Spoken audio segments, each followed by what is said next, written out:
নমস্কার, গুরুকুল ইনফো চ্যানেলে জানাই আপনাদের স্বাগত। আবারও পশ্চিমবঙ্গের শিক্ষা দপ্তর শিক্ষকদের জন্য একটি গুরুত্বপূর্ণ অর্ডার প্রকাশ করলো। এই অর্ডারের ফলে শিক্ষকদের যে ইনক্রিমেন্ট তার সঙ্গে সিনিয়রিটি সম্পূর্ণ একদম সুরক্ষিত থাকবে। অর্ডারে কি বলা হয়েছে সম্পূর্ণ তথ্য আপনাদের সামনে তুলে ধরবো। ভিডিওটি শুরু করার আগে চ্যানেল যারা নতুন তাদের বিশেষ অনুরোধ চ্যানেলটি সাবস্ক্রাইব করে পাশে থাকবেন। পাশে থাকা বেল বাটনটি অবশ্যই প্রেস করে দেবেন। অর্ডারটি ৫/১২/২০২৫-এ একদম বের করা হয়েছে স্কুল এডুকেশন ডিপার্টমেন্ট থেকে।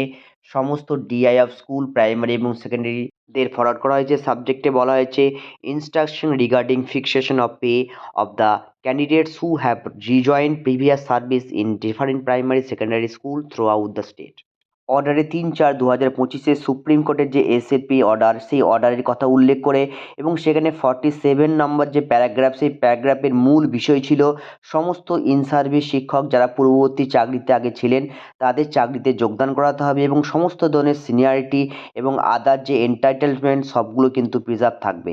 সেই অর্ডারের পরিপ্রেক্ষিতেই নতুন করে একটি অর্ডার বের করলো এই school education department.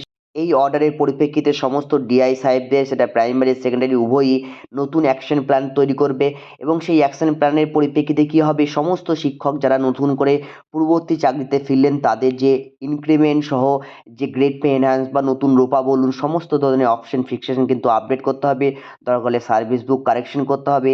Service book না পারলে নতুন করে সার্ভিস বুক তৈরি করে যাবতীয় এন্টারটেনমেন্টগুলো একদম প্রিজার্ভ করে রাখতে হবে বা আপ টু ডেট করতে হবে। তবে এক্ষেত্রে পূর্ববর্তী চাকরিতে জয়েন করলে আগের যে বেতন অর্থাৎ যে গ্যাপিং যে বেতনগুলো সেগুলো কিন্তু নতুন করে পাওয়া যাবে না। ভিডিওতে এইটুকু তথ্য আপনাদের সামনে শেয়ার করলাম। সকলে ভালো থাকুন, সুস্থ থাকুন। ধন্যবাদ।